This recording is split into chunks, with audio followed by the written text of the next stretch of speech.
ఇతర సంస్థలతో కలిసి ఈ సాంకేతికతను ఉపయోగించడం ప్రారంభించిన మొదటి హాస్పిటల్ కాంటినెంట్ హాస్పిటల్ మన భారతదేశంలో.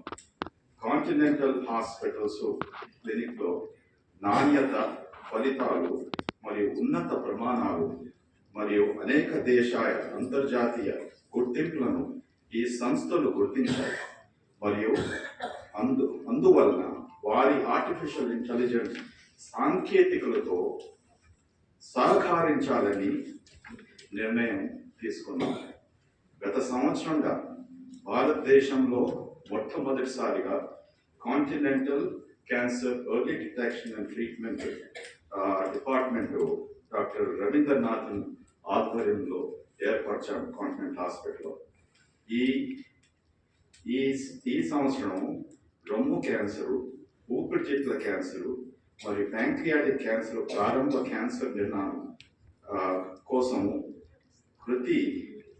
మొదటిసారిగా ఏర్పాటు చేస్తామని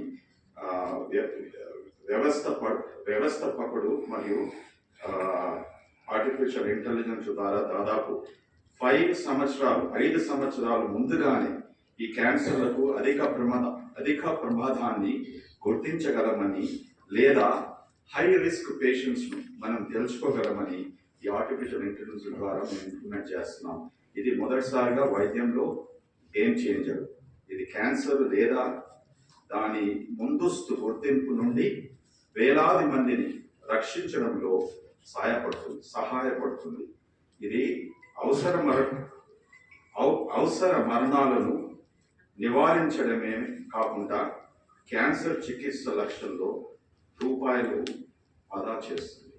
so basically to say that diagnose early, తొందరగా కనుక్కుంటే ఆ పేషెంట్కి కానీ వాళ్ళ ఫ్యామిలీకి కానీ ఎంతో బెనిఫిట్ చేస్తూ ఎక్కువ ఖర్చు పెట్టకుండా ఫ్యూచర్లో మనము ఈ టెక్నాలజీ ద్వారా మేము ఏబుల్ టు ఆల్రెడీ 1,500 పేషెంట్స్ను లాస్ట్ ఫ్యూ మంత్స్లో ఈ ఆర్టిఫిషియల్ ఇంటెలిజెన్స్ ద్వారా మేము బ్రెస్ట్ మెమోగ్రఫీలో, తర్వాత చెస్ట్ నాడ్యూల్స్ మేము ఈ టెక్నాలజీ యూజ్ చేశాము. అది మా రేడియాలజిస్ట్ త్వరలో దాని గురించి ఒక 5 minutes మీకు చూపిస్తారు. ఇది ఎట్లా హెల్ప్ అవుతుంది అనేసి. Thank you.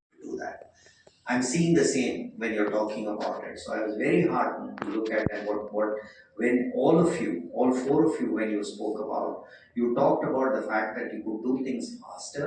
You talked about the fact that you could do things like, with fewer people. That means that you could reach out to a large number of people right now, and that you could do it cheaper.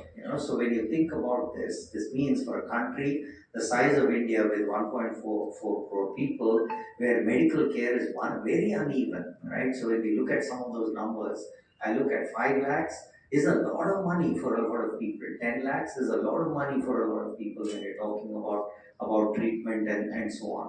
So the promise of artificial intelligence is that it reduces this money that is required, and it gives access to a lot of people. It gives them access to healthcare.